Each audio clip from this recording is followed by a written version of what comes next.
Hey movie fans, so we all love to laugh at movies, right? That's why comedies do well. We always just like to put on the funnies and laugh at the things that we're supposed to laugh at.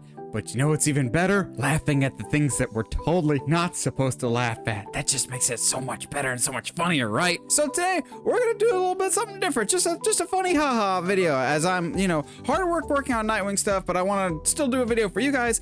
Today, I wanted to look at some of my all-time favorite unintentionally hilarious movie moments. Now, I'm not talking about like bloopers or really bad line readings, as much as I love that. Too bad you will die. Or even like in-camera mistakes, like the stormtrooper hitting his head on the doorway. Take over. That's classic, but that's not what we're talking about today. Today, we're talking about the scenes that are played completely straight, completely serious. They're supposed to be going for one thing, and they fail so spectacularly in that one thing that it ends up being ridiculously funny and entertaining for all the wrong reasons. This is that sacred territory where you find movies like The Room or Trolls 2. Ironically, neither of which we're talking about today. We're just talking about individual moments, and I couldn't narrow it down to a specific list. We're just gonna talk about my top 5, not in any particular order, but these are 5 moments that I always just laugh at hysterically going, oh man, Simpsons meme, at least you tried. First up, we have one of my favorite comedies of all time, and yes, I'm going with comedy because I refuse to believe that The Happening was done intentionally. This movie is not good, but if you look at it through the lens of a comedy, it's a great movie. That's a horror slash drama, leaves something to be desired. There's a lot of moments that could be on this list today. What? No. What? No. So you guys like hot dogs? You know, hot dogs get a bad rap. You like hot dogs, right? You like hot dogs, don't you? But for me, the moment that just stands out, and I'll give you a little bit of context, but not a ton, because in case you're curious about seeing this M. Night Shyamalan masterpiece, the whole world is being taken over by this mysterious virus, and there's a handful of people that are not affected by it. It makes people go crazy type of thing. So Mark Wahlberg and his clan, his group, are hiding out in this like secluded house in the middle of nowhere, and he's begging a plant to spare his life and the people around him. It is gloriously bad. My name is Elliot Moore. I'm just going to talk in a very positive manner. We're just here to use the bathroom. And then we're just gonna leave. The dude is begging and pleading for a plant not to kill him. A plant that is not alive because it's a plastic plant. Plastic. I'm talking to a plastic plant. Oh, Shyamalan. Shyamalan. You entertain us, sometimes for the right reasons, but a lot of times it's for the wrong reasons. So for that, please never stop making movies. Please. Next up, I've got one that, albeit is pretty low-hanging fruit, but it's kind of hard not to put on this list in some capacity because, by and large, Christopher Nolan's The Dark Knight trilogy really likes to play things pretty straight. They're super serious and super dark, gritty. We take ourselves very seriously, source material. Then explain to me, Christopher Nolan, why you have one of the most comedic deaths in movie history in your glorious finale of a trilogy in The Dark Knight Rises. I didn't notice this really at first because I was so invested in the story. Dark Knight trilogy is one of my all-time favorites, but I never noticed until subsequent rewatches how goofy and ridiculous the death of Talia al Ghul is, y'all. It's done.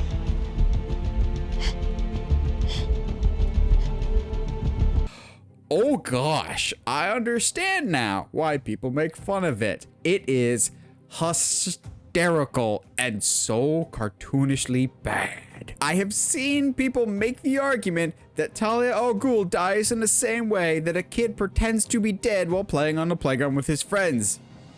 I'm pretty sure kids are more convincing. This is so entertaining and it kind of does take you out, but I don't care. It's funny and dumb and it clearly...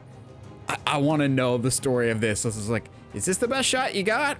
Does this say Marion Cotillard didn't know that the camera was still going? They didn't know that this was the shot they were going to take? Christopher Nolan, this is the answer that I need the questions to. So this next one is going to be super niche and super specific because it's a movie that really has not been remembered a whole lot over the years ever since its release. It's primarily known for two things. So the movie I'm talking about is a movie starring Brad Pitt called Meet Joe Black. Now this movie is really only known for two things: the scene that we're going to talk about here, and being the movie that for somehow, some way, got the lucky privilege of being the movie that the Phantom Menace trailer debuted in front of. So this movie owes a lot of its box office success to Star Wars, as people would buy a ticket to see the trailer for the Phantom Menace, you know, the first new Star Wars movie in years, when that actually, you know, meant something, and they would just leave after that trailer. Y'all, you probably should have stayed for at least this one scene. So the context of this is Brad Pitt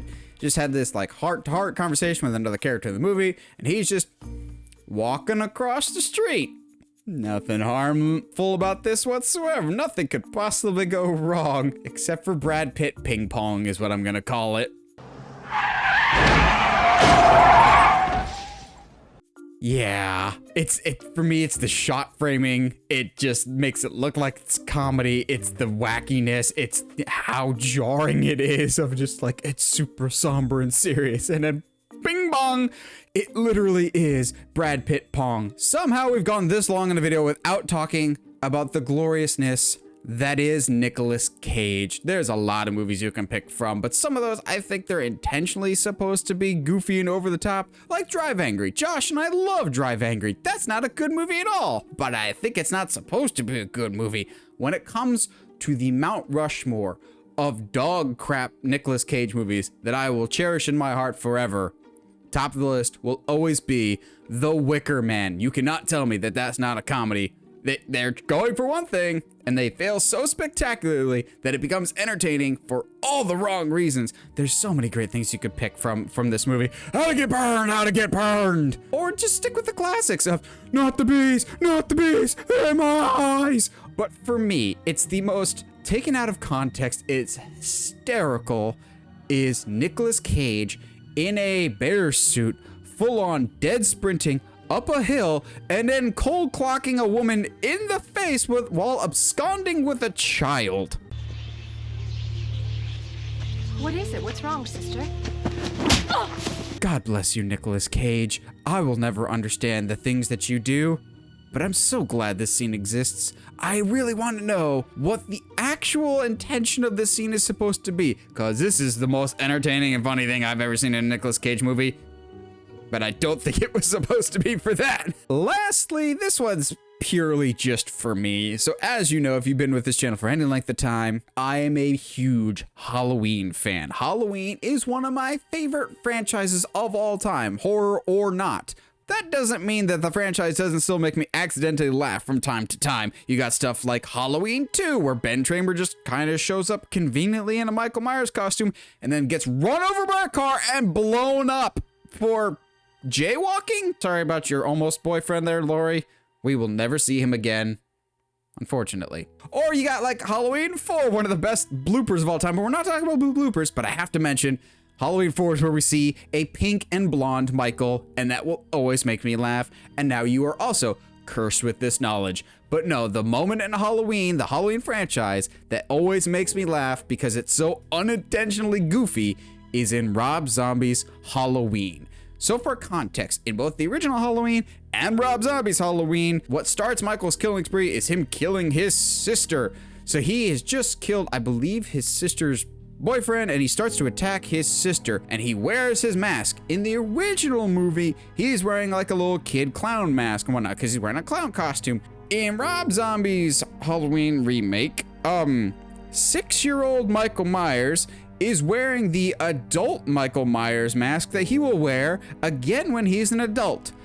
But the problem is that's an adult mask on a 6-year-old's body, so it makes it look like Michael Myers is either a Funko Pop or Michael Myers has shrunk in the wash, and either way, it is absolutely perfect and hysterical. You cannot play the Halloween music, the creepy Halloween music, and see little 3'6" Michael with a knife trying his best to be serious with a ginormous head. It is so unironically funny, and it sets the movie on such a bad path that makes it so much more entertaining for me. It's, oh man, this is one of the big defining moments of Michael's life. Oh, he doesn't look quite right, which is kind of what you can say about Rob Zombie movies in general. They just don't quite look right. What do you guys think? What are some of your all-time favorite unintentionally funny moments? They can't be bloopers or anything, but moments that are supposed to elicit one emotion, but because they fail so spectacularly, they end up being highly entertaining for all the wrong reasons. Well, whatever your thoughts, let me know down in the comments below, as I like hearing from you guys. And as always, if you like what you see and want to see more, subscribe to the channel. And as always, stay sharp, movie guys and gals.